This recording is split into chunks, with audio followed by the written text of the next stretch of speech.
How's it going, guys? Serious here. Today I'm going to be showcasing my lightning spear Amazon, the updated guide. Now before we get into the setup, I'm going to be showcasing a map that has specific modifiers that might render the monsters harder to kill. Let's jump into it. This is a tier 15 delirious map with monsters having more than 100% life and around 70% more elemental resistance. As you can see, we clear the map very easily and very comfortably.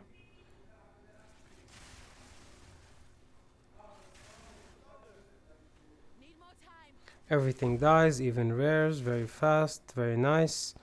This is a pretty zoomy build and very tanky, and on bosses it has great damage, as you can see.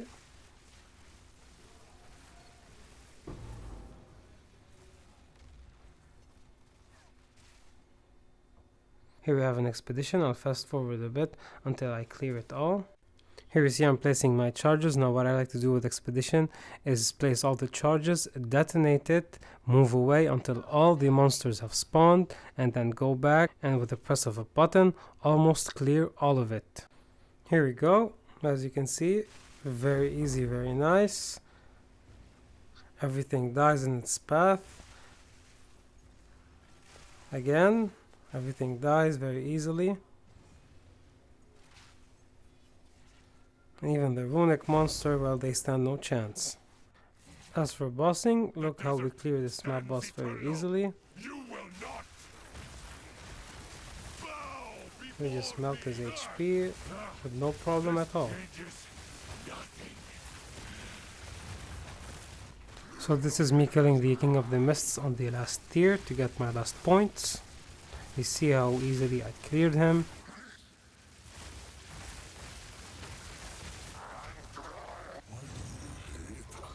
And here I'm killing Zesh to get my last 2 points. Now I did not fire a lot of projectiles at him.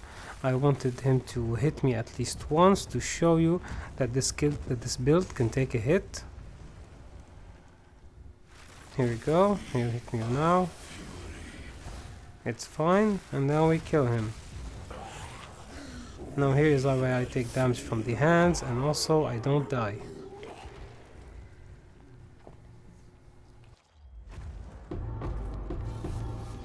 Now to start off with the skill and support, we have firstly Malice. Now we're getting Malice from our Scepter. It's very important that you get an Omen Scepter to get Malice. What Malice does is that it inflicts critical weakness or debuff on enemies. And we're going to be using that to deal more damage, of course. We're going to be linking that to Clarity for more mana regen, to Cannibalism for life on kill, for Precision to get more accuracy, and Persistence so that the debuff remains longer on an enemy. After that we have Infused Weapon. Now this is a skill that we get from our Ascendancy. When you reach level 90 it will get automatically 6 linked. We're going to be linking that with Concentrated Effect, Rising Tempest. So Infused Weapon, as my understanding, is that it uses the 3 elements, so this will greatly increase its damage. Blind, Lightning Exposure, and Conduction. Now for our map clear, we're going to be using Lightning Spear. We're going to be linking that with Bullseye for more accuracy, Volt to gain charges as we travel, and this will greatly increase our damage. Fork so that our projectiles split, thus more clear. Lightning Pen for more damage, and Perpetual Charge for a chance not to consume our frenzy charges. As for our bossing ability, we'll be using Storm Lance. We'll be linking that with Primal Armament for more damage, Lightning Infusion for more damage, Overextend so for more critical damage, because this build is very critical damage and critical chance directed. Blind Sight, so blinded enemies take more damage. And how will we blind? Because of here, blind on our Infused Weapon. And Deliberation, this is just more damage. Now we have Barrage. We use this skill to buff either of those depending what are you doing. We'll be linking that with Premeditation for more damage, Inhibitor so that our Barrage do not consume the frenzy charges that we're generating, and finally Murderous Intent for Culling Strike. This is very important, especially on bosses. Now our Herald of Thunder. We'll be linking that with Longshot for better clear, Innervate for more damage, Execute for more damage on low life enemies, and Reach for more clear. As to how we're generating our frenzy charges, before we were using Kitoko's current, and on electrocute we were gaining frenzy charges. We've dropped those. Now we're using a cast on crit setup. We're linking that with sniper's mark. Now how it works is that when you mark an enemy and you crit them, you'll consume this and generate a frenzy charge. We'll be linking that with ingenuity for more cooldown, profusion for a 50% chance to gain an additional charge, and impetus for more energy gain. Now as for our defensive layer, we'll be using Wind Dancer. We'll be linking that with pin and maim and arm's length. Now this is nice because when the enemies hit us, they will proc the charges from our Wind Dancer and you will gain a 40% more knockback distance. This is nice if you want to reset and then attack again. As for our second defensive layer, we'll be using Ghost Dance. Now this is very nice because when we take damage, one of our shrouds will get consumed and will be converted to energy shield, and we'll be linking that with fast forward so we generate ghost shrouds faster. Now I'm using a blasphemy setup to curse enemies as I walk. I'll be linking that with conductivity. Of course our main damage is lightning, so we have minus lightning resistances on enemies. Heightened curse for more curse magnitude. Curse to ground so that killed enemies drop cursed ground. And Hex Bloom so that when we curse an enemy, the curse will affect the enemies around it. And finally on our weapon swap, we're using Orb of Storms. We'll be linking that with Arcane Tempo for more cast speed, Font of Rage to generate rage, Font of Blood for more life regen, and Font of Mana for mana regen. As for our passive tree, it remains unchanged. We're taking Elemental Effusion, Predatory Instinct, Critical Strike, and Penetrate. Now the actual tree has changed just a little bit. We're no longer taking this accuracy right here. We're taking dexterity and the evasion node plus movement speed. We're taking a critical cluster, more evasion and movement speed, accuracy, skill speed, the spear cluster, all of it almost, the herald node, more evasion for our body armor, critical cluster here, another critical cluster, some lightning penetration because we need it, more lightning damage, another critical cluster. Now if you spec into Careful Assassin and Throw Seeker at the same time, you'll be getting benefits because their upside together is better than their downside. We're pathing up and taking a jewel slot right here. We're taking these nodes right here to get more evasion and maximum energy shield for evasion on our body armor. The critical cluster right here, and we're pathing for another critical cluster, taking the critical node right here, and we're taking the energy shield node and evasion and more movement speed.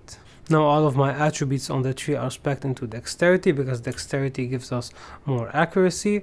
I do not need intelligence and strength because I'm getting it from my gear. Now here are the 4 jewels that I'm using. All of those right here have energy shield and critical damage bonus. And just one has mana on kill and energy shield. Now before we get into the gear, I want to talk a bit about our critical strike chance. If you right click on your lightning spear, you can see here the main hand critical strike chance. This is wrong. The only way to see your actual critical strike chance is to go to PoE. Now they have updated it and now you can import your character automatically. As you can see right here, my critical chance is 100%. This is why I am not taking the critical chance nodes anymore. I am speccing into critical damage bonus, as many nodes as I can find. I have another 2 right here, and also I have 1 right here. And also here we're not taking the critical strike chance, we're taking the critical damage bonus. It's pretty easy to cap out your crit strike chance on this build. And why is it so important that we cap our crit strike chance? Because we are using the Tangled Tongue. Now what this spear does is that it forks critical strike hits, and this means when we hit an enemy once, it will register as 2 times, and if both times they count as critical hits, the critical damage bonus will be multiplied by 2. So we're basically dealing double damage every time. Now this is very nice, especially for map clearing, and it's easier to cap your crit strike chance with this spear because it has a very high critical hit chance base. Now I have socketed this spear with 2 accuracy runes, but I think the best in slot would be the 2 critical bonus damage soul cores. I have yet to test that out. As for the rest of the gear, we're using a pure energy shield helmet, a hybrid energy shield and evasion body armor, with as much energy shield and evasion as you can muster, and we're gaining a lot of energy shield from our evasion because of this node right here. For the gloves, I'm using pure evasion base because these are the ones that I could find for an affordable price that have a lot of accuracy and a lot of flat physical damage. For the other mods, you want resistances and some dexterity would be nice because dexterity grants you accuracy. For the belt, I'm stacking life and strength, some chaos resistance. For the boots, the most important part of it is the movement speed. I want to eventually upgrade to a 35% movement speed with some resistance, and I'm starting to take some intelligence because we need to wear a scepter. It requires 138 intelligence. As for the rings, just flat damage, resistances, maybe some life, some rarity if you want. For the amulet, a lot of flat energy shield, some rarity, some crit bonus, some intelligence, and we need to have spirit because this build runs on a lot of spirit, and most of our spirit is coming from our scepter. It's very important that we get the omen scepter for the malice skill with 152 spirit, intelligence, and some mana regeneration. As for my weapon swap, I'm still using the Dark Effigy. When we use our Orb of Storms, it will also apply critical weakness. Now I have socketed some Chaos Soul Cores to get our Chaos Resistance high enough. Here's what our character sheet is looking like. We have 59 Strength, 262 Dexterity, 169 Intelligence, we have 72 Evasion, we have capped all our resistances, and we're looking at 47% Chaos Res. We have 1.6k life and 2.6 ES. As for our movement speed, it's about 40%. I still can get more if I get 35% movement speed on my boots, and we're using a freeze charm. Now with the new update, belts can automatically have more charm slots. It's ideal to be using another stun charm. Now as for the anoint, I'm using barbaric strength. That gives us a lot of critical damage bonus in addition to some strength. Now as to some more tips for the build, you can drop your blasphemy setup and use a Roa if you want to. You can drop the Tangled Tongue and use a high critical base with a lot of accuracy and a lot of flat damage Sea Glass Spear. You can also anoint instead of barbaric strength, Subterfuge Mask for more tankiness. And if you use a Sea Glass Spear, you might want to take the critical chance node instead of the critical damage nodes, because it will be harder to cap it without those on the tree, and you can even get them on your jewels. Now you can also swap to hybrid energy shield and evasion gloves for more sustain, and also you can get more energy shield and evasion on your boots, of course, for more sustain. You can always get a pure energy shield body armor, unless you can drop those nodes and maybe go for this one right here that gives you 60% more energy shield, which is great. There are a lot of iteration of this build, some using more uniques like this amulet right here. Some use the Sacred Flame Scepter for more fire damage, and so that enemies count on their lower resist, and this also grants you a lot of spirit and purity of fire instead of malice. All of those builds are good. Everything can work if you put the correct investment in it. This build is pretty fine with whatever you slap on it. It's just whatever you prefer and whatever you want to do. You can even still be using the Kitoko's Current and Lycoside Rampart Tower Shield. This is also very nice because it doubles your accuracy, and this would be very nice because it electrocutes bosses, so they'd be immobilized for a while. You get more chances to hit them. But of course, if you'll be using the shield, you will not be gaining a lot of spirit, so that you use all the auras. Depends on you and what you want to do. All of them are good, but some of them are better in the highest of end games and with a lot of investment. Now, of course, I'll be leaving the link for the POB in the description. If you want anything, just ask in the comments. I reply to everything. Now, let's talk a bit about the State of Path of Exile 2's new patch. I currently do not find it a lot of fun. I already did everything. I basically killed every boss in the game except for Simulacrum because most of their points are actually bugged. But the thing is, it's already the second week of the league and I'm kind of feeling burnt out. It's not fun running a lot of maps because you need to run the maps with rarity on them. Everything else is bad. You need to be heading to multiple overlapping towers because it's just so much more loot if you do so. One tower will not cut it. I don't know, I kind of feel just burned out from this league, but I have full confidence in GGG and I know that they will make it better. They're still testing stuff out, and as we have seen, there have been a lot of new patches since the main update got launched to better the game, but I will be taking a break from that and I will be taking on Last Epoch. I have not played Last Epoch since June, and their new update seems very promising. Of course, I'll be giving that a try, and after that I'll be returning to Path of Exile to cover a lot more stuff. Hopefully they'll be updating the game and it will be a lot better.